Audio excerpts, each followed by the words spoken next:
सँगै बस्दा दादा दिदी हजुरबा र आमा, स्कुलमा झै कति धेरै सिक्ने कुरा घरमा, करेसामा साग सब्जी लगाए नि हुन्छ, भान्सातिर आमालाई काम सघाए नि हुन्छ, चराहरू घर नजिकै चिरिबिरी गर्छ, गाई बस्तुलाई नानी बाबु कति मन पर्छ, घरको सफाई बारीको घाँस काटे पनि हुन्छ, ठुलासँग मनका कुरा साटे पनि हुन्छ, चित्र कोर्ने कथा लेख्ने कविता चुड्किला, प्रतिभालाई देखाउन गर्न हुन्न ढिला। घरमै रहेका बालबालिकाहरूका लागि रेडियो बाल सिकाइ।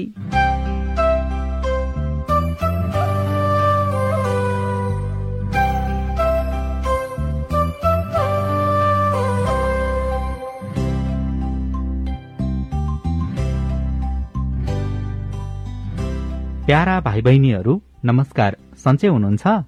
रेडियो बाल सिकाई कार्यक्रमको 102 अंकमा तपाईहरूलाई स्वागत छ। यो कार्यक्रम देशभरका बालबालिकाको सिकाइमा टेवा पुर्याउन तयार पारिएको हो। यो कार्यक्रमले बालबालिकाहरूलाई नयाँ, नौलो तथा सृजनात्मक क्रियाकलापहरू प्रस्तुत गर्ने उद्देश्य राखेको छ। यो कार्यक्रम रातोबंगला फाउन्डेशन, रातोबंगला स्कूलको साझेदारी कार्यक्रम आरबी पपको संयुक्त प्रयासमा सञ्चालन गरिएको हो।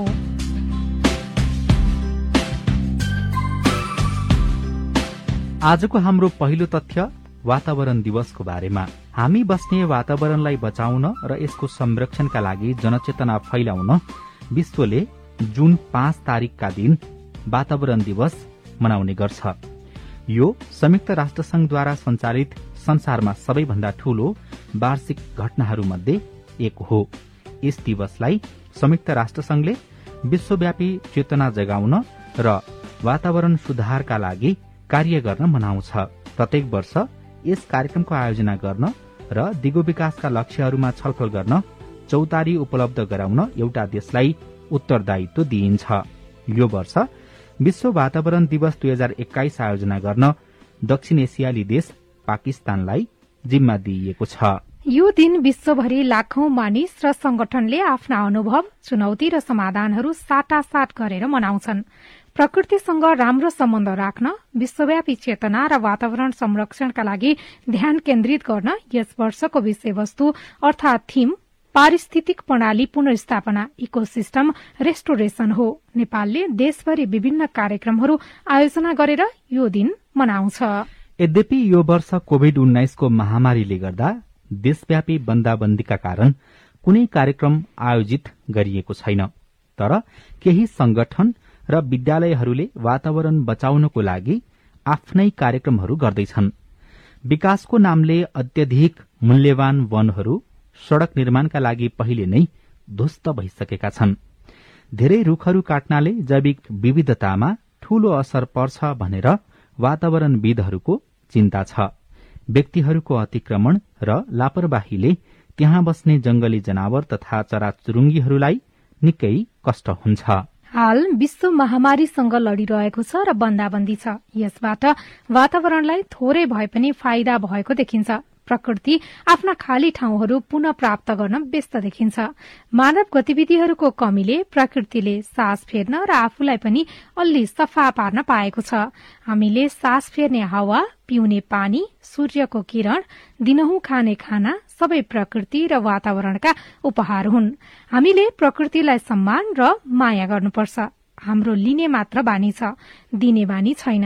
अब प्रकृतिलाई हामीले दिने समय आएको छ। अन्यथा हामी प्रकृतिको सधैँ ऋणी हुनेछौं।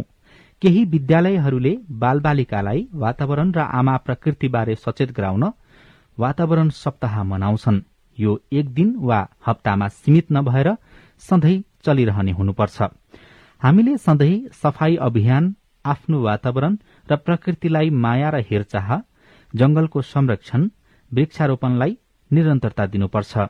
नदी र तालहरू प्रदूषित गर्नु हुँदैन। हामीले एउटा रूख काट्यौं भने 2वटा रूखहरू रोप्ने गर्नुपर्छ। भाइ बहिनीहरू, आजको हाम्रो अर्को तथ्य फोबियाको बारेमा छ। केही मानिसहरूलाई कुनै चीज, वस्तु वा परिस्थितिको बिना कारण अत्याधिक डर हुन्छ। यस्ता खाले डरलाई फोबिया भनिन्छ। आज हामी केही फोबियाहरूको बारेमा कुरा गर्छौं।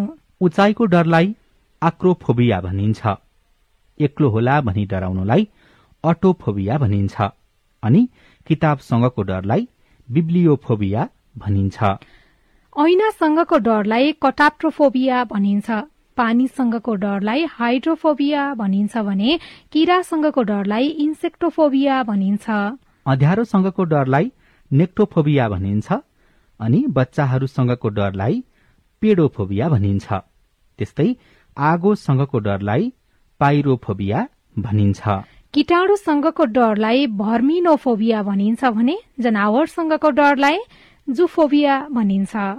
त्यस्तै अरू फोबियाहरूको बारेमा जानकारी छ भने हामीलाई लेखी पठाउनुहोस् है भाइ बहिनीहरू, अथवा फोनबाट भन्नुभए पनि हुन्छ।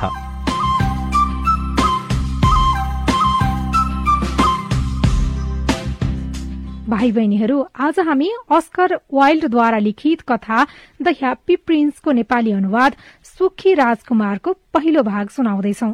आज कथाको पहिलो भाग सुधा ओझाको आवाजमा सुनाऊ। सुखी राजकुमार, लेखक अस्कर वाइल्ड।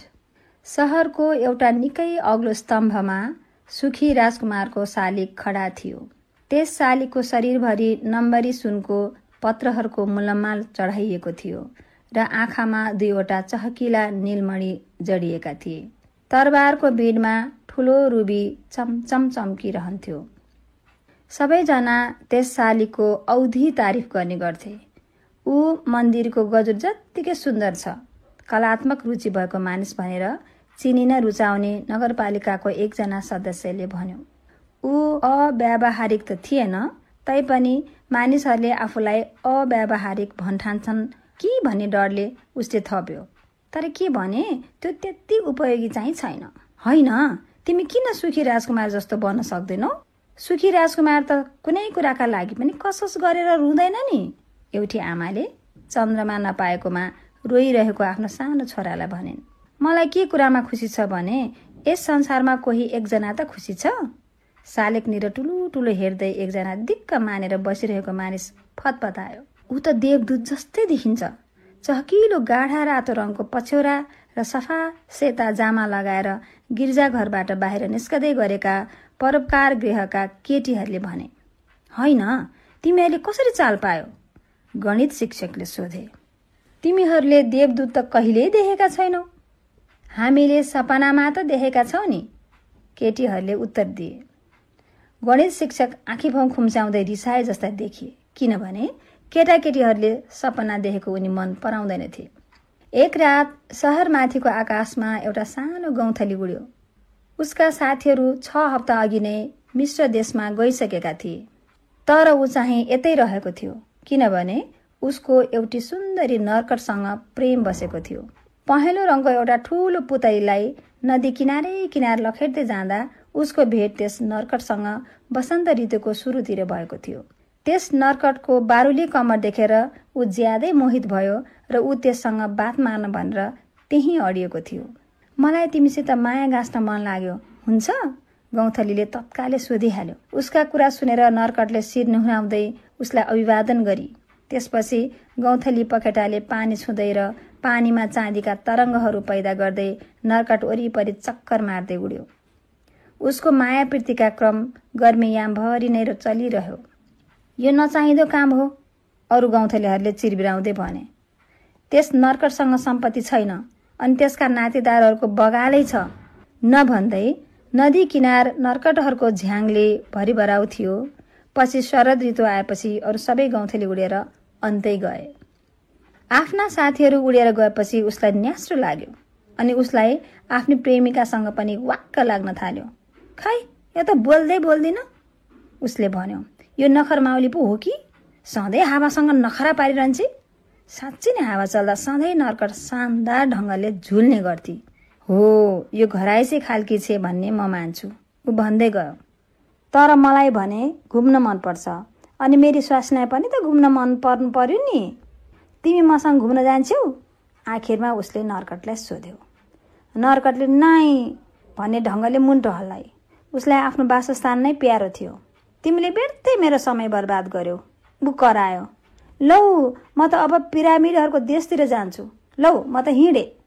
यति भनेर ऊ भुर्र उडिहाल्यो। ऊ दिनभरि उड्यो र राति पख सहरमा पुग्यो। म कहाँ बास बस्ने होला उसले मनमा नै चिन्ता गर्यो।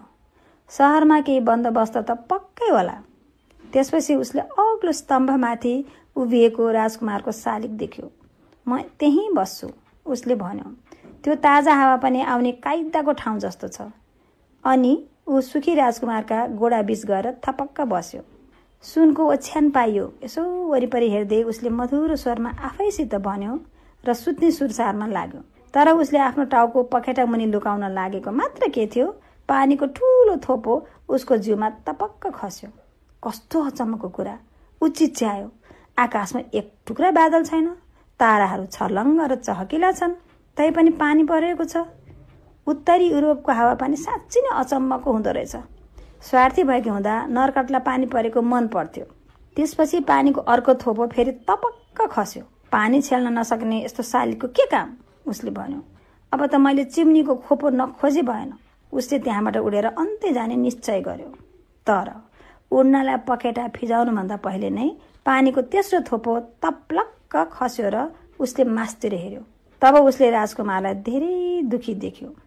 सुखी राजकुमारका आँखा आँसुले टम्म भरेका थिए र आँसुका धारा उसका सुनौला गालामा बगिरहेका थिए। चन्द्रमाको प्रकाशमा राजकुमारको मुहार अति सुन्दर देखिएको थियो। त्यो देखेर त्यस सानो गौँथलीको चित्त कटक्क काटियो। तिमी को हौ?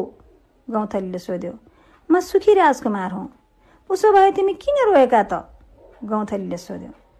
तिमीले त मलाई निथ्रुके पो पारिदियो। जवाफ दिँदै शालिगले भन्यो, जब म जिउँदो थिएँ त्यो बेला मेरो हृदय मानिसको जस्तो थियो।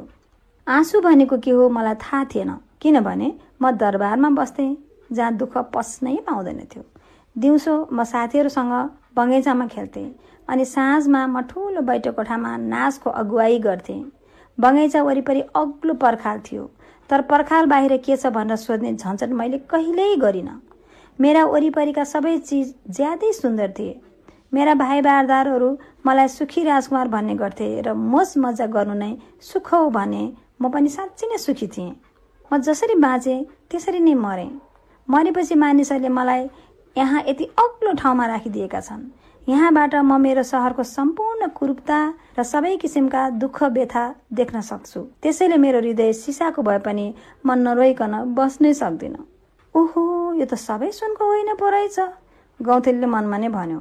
तर शिष्टाचारवश शालिगले सुन्ने गरी उसले केही भनेन।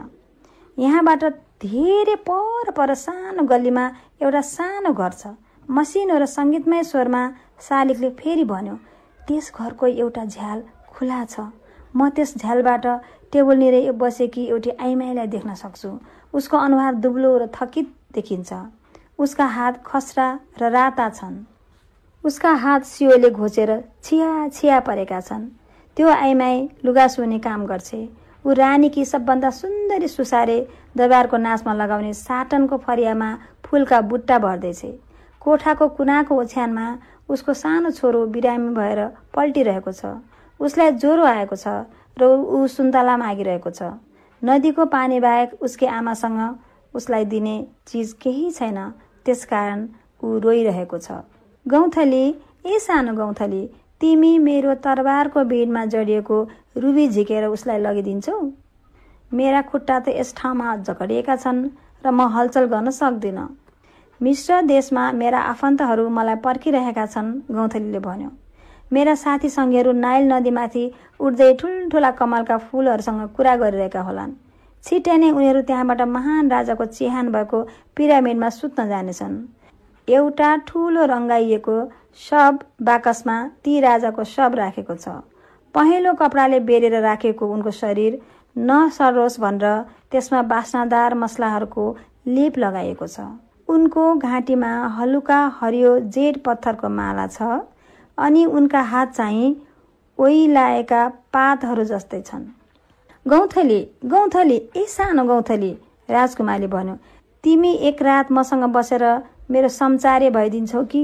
त्यो केटो अति तिर्खाएको छ र आमा चाहिँ दुखी छे। मलाई त केटाहरू मन पर्दैन, गौँथलीले जवाफ दियो। अस्तिको गर्मीमा म नदीमा बसेको बेला मिल मालिकका 2 जना छुच्चा छोराहरूले मलाई सधैँ ढुङ्गाले हान्थे, तर तिनले हानेका ढुङ्गा मलाई कहिले लागेन। हामी गौँथलीहरू भुर्र उडेर जोगिन जान्दछौँ। यसबाहेक म त फुर्तिलोपनमा नाउँ चलेको परिवारको सन्तान हुँ, तैपनि हामीलाई त्यसै ढुङ्गा हान्नु क्षुद्र काम हो। सुखी राजकुमार निराश देखियो। त्यो देखेर सानो गौँथलीलाई नमज्जा लाग्यो। यहाँ एकदम जाडो छ, उसले भन्यो। तैपनि एक रातका लागि म तिमीसँग बसुला र तिम्रो सम्चारी पनि बनिदेऊला। धन्यवाद गौँथली, राजकुमारले भन्यो। राजकुमारको शालिक कस्तो थियो र केले बनेको थियो त? शालिकका बारेमा मानिसहरूले के कस्ता कुराहरू गर्थे? गौँथली र नर्कट बीच के कस्ता कुराहरू भयो? गौँथलीलाई नर्कटको के कस्ता कुरा मन परेन? गौँथली राजकुमारको शालिकमा निदाउन लाग्दा के भयो? गौँथली र राजकुमार बीच के कस्ता कुराहरू भयो? धेरै टाढा जानुपर्ने गौँथलीलाई किन राजकुमारले एक रात आफूसँग बस्न भनेको होला?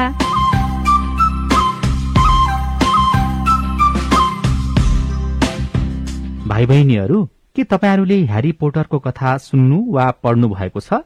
आज हामी विश्वका उल्लेखनीय महिलाहरूको चर्चा गर्ने खण्डमा उक्त पुस्तकका लेखक जेके राउलिङको बारेमा चर्चा गर्छौं। भाइ बहिनीहरू, विश्वका उल्लेखनीय महिलाहरूको बारेमा चर्चा गर्ने यस खण्डमा आज हामी जेके राउलिङका बारेमा केही कुराहरू थाहा पाउनेछौं। जेके राउलिङको जन्म सन् 1965 जुलाई 31 तारिखका दिन बेलायतमा भएको हो। उहाँ एक लेखक हुनुहुन्छ। उहाँको भनाइ अनुसार, "It is impossible to live without failing at something, unless you live so cautiously that you might as well not have lived at all."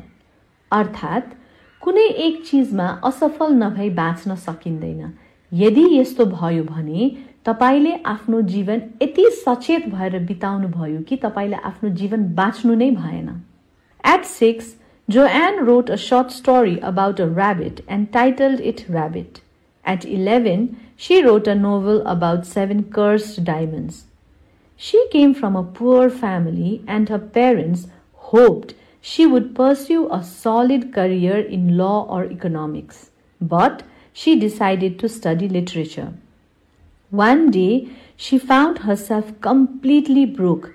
As a single mother with no job and no money, Joanne experienced the pain of failure that her parents had always warned her about. Everything she owned was in a suitcase, including the first 3 chapters of a story about a boy with magic powers. That boy was called Harry Potter. Her manuscript about Harry was rejected time after time, but finally one publisher took it on. They printed just 1,000 copies and asked Joanne to change her name to JK, as they feared young boys would not want to read a book written by a woman. Joanne 6 वर्षको हुँदा उनले खरायो नामक एउटा छोटो कथा लेखिन् र 11 वर्षको हुँदा उनले 7 सरापिएका हीराको बारेमा किताब लेखिन्। उनी गरिब परिवारकी थिइन्। उनको अभिभावकहरूले उनी कुनै गहन विषय जस्तै कानून वा अर्थशास्त्रको पेशा गरून् भन्ने इच्छा गर्नुहुन्थ्यो, तर उनले साहित्य विषय पढ्ने निधो गरिन्। एक दिन उनीसँग केही पनि पैसा भएन। बिना काम र बिना पैसाको एक्कल आमा हुँदा जोआनलाई आफू असफल हुनुको दुःख महसुस भयो र आफ्नो अभिभावकहरूले चेतावनी दिएको कुरा याद आयो। उनको सबै पुँजी एउटा सुटकेस भित्र बन्द थियो, जसमा उनले लेखेको कथाको पहिलो 3 अध्याय पनि थियो। यो कथा एउटा बालकको बारेमा थियो जोसँग जादु गर्ने शक्ति थियो। त्यो केटाको नाम ह्यारी पटर थियो। उनले ह्यारीको बारेमा लेखेको यो किताब धेरैचोटि प्रकाशकहरूद्वारा अस्वीकार भयो, तर पछि एक प्रकाशकले यसलाई प्रकाशन गर्ने निधो गरे। सुरुमा उनले 1000 प्रति मात्र किताब छाप्ने र लेखकले आफ्नो नाम जोयानबाट जेकेमा परिवर्तन गर्ने सल्लाह दिए, किनभने प्रकाशकलाई युवा केटाहरूले महिला लेखकले लेखेको किताब नपढ्लान् भन्ने डर थियो। Her agent told her that she should not expect to make money out of her writing. But thankfully, Joanne decided to keep going. The Harry Potter series went on to become the most incredible phenomenon in the history of publishing. The 7 books have captured the imagination of hundreds of millions of children and adults all over the world, and they have redefined the meaning of children's literature. Joanne always said failure was crucial to her success. Had I really succeeded at anything else, she explained, I might never have found the determination to succeed in one arena I believed I truly belonged. उनको एजेन्टले उनलाई बारम्बार यस किताबबाट पैसा कमाउने आशा नगर्नु भन्थे। तर जोयानले हरेस नखाई लेख्दै गइन्। ह्यारी पटर नामकका यस किताबहरूले संसारमै अविश्वनीय तरिकाबाट प्रचार पायो। उनका 7 किताबहरूले विश्वभरिका लाखौं बालबालिका र वयस्कहरूको काल्पनिक दुनियाँलाई समेट्न सफल भयो र यी किताबहरूले बाल साहित्यमा नयाँ माने दियो। जोयानले सधैँ भन्थिन्, असफल हुनु सफल हुनुका लागि धेरै महत्त्वपूर्ण छ। उनी भन्थिन्, म अरू कुनै क्षेत्रमा सफल भएको भए मैले विश्वास गर्ने यस क्षेत्रमा कहिले पनि सफलता हासिल गर्न सक्ने थिएन होला। जेके राउलिङको लेखाइप्रतिको माया कस्तो लाग्यो र उहाँको जीवनीबाट हामीले के कुरा सिक्न सक्छौं?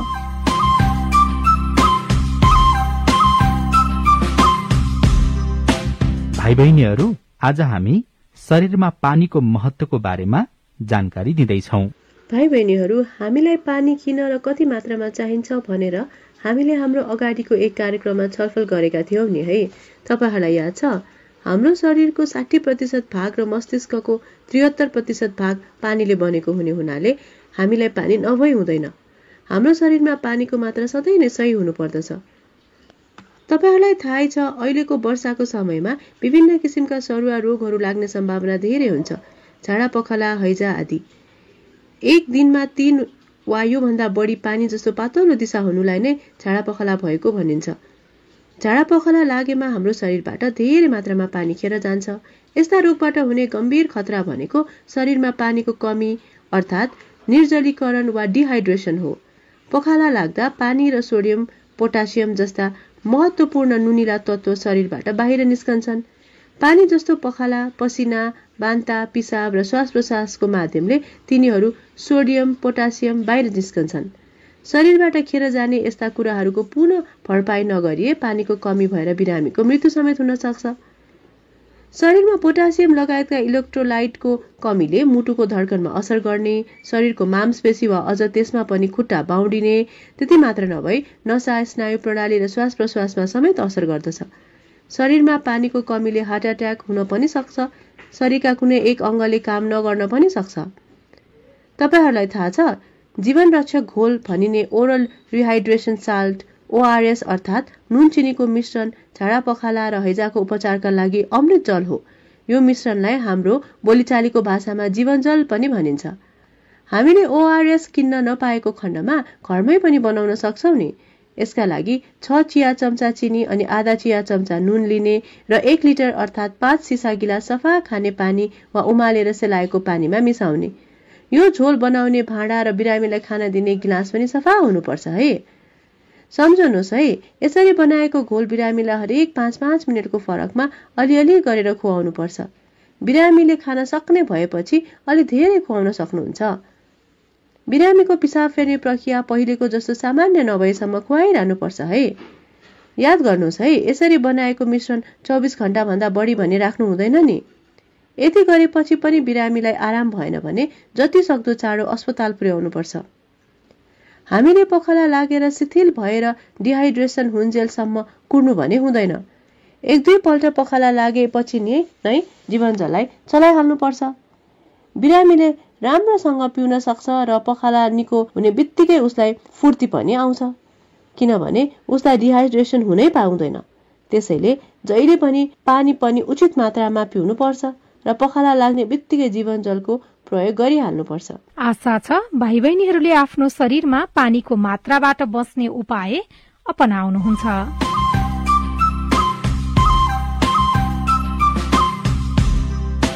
भाइ बहिनीहरू, आज हामी ताली वा खाली भन्ने खेल खेल्छौं। यस खेलमा हामीले कुनै शब्द भन्छौं र त्यसको विपरीत लिङ्गका शब्द पनि भन्छौं।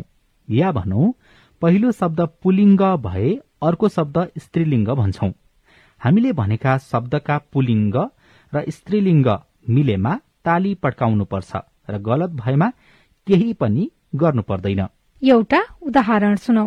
हामीले बुवा आमा भन्यौ भने तपाईहरूले ताली पड्काउनुपर्छ, किनकि बुवाको स्त्रीलिङ्ग आमा हो। त्यस्तै गाई भैँसी भन्यौ भने तपाईहरू चुप बस्नुपर्छ, किनकि गाईको पुलिङ्ग गोरु हुन्छ, भैँसी होइन। यो गलत हो। तयार हुनुहुन्छ? ल अब खेल सुरु गरौं है त। केटा केटी, केटा केटी। मामा बहिनी, मामा बहिनी। दुलाहा दुलही, दुलाहा दुलही। बगिनी साँढे, बगिनी साँढे। काकी काका, काकी काका।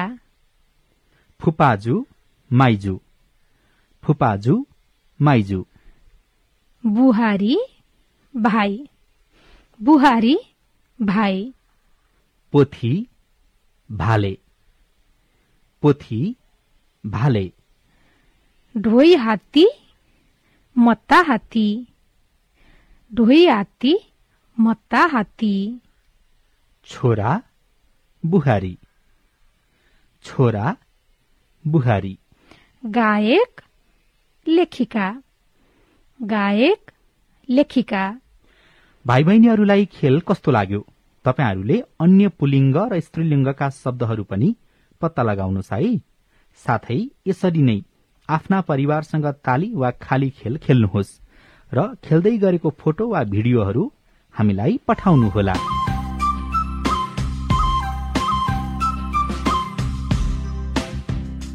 भाइ बहिनीहरू, हामी कार्यक्रमको अन्त्यमा आइपुगेका छौं। श्रोतावृन्द, आशा छ आजको कार्यक्रम तपाईहरूलाई ज्ञानवर्धक मात्र नभई मनोरञ्जनात्मक पनि भयो होला। धन्यवाद।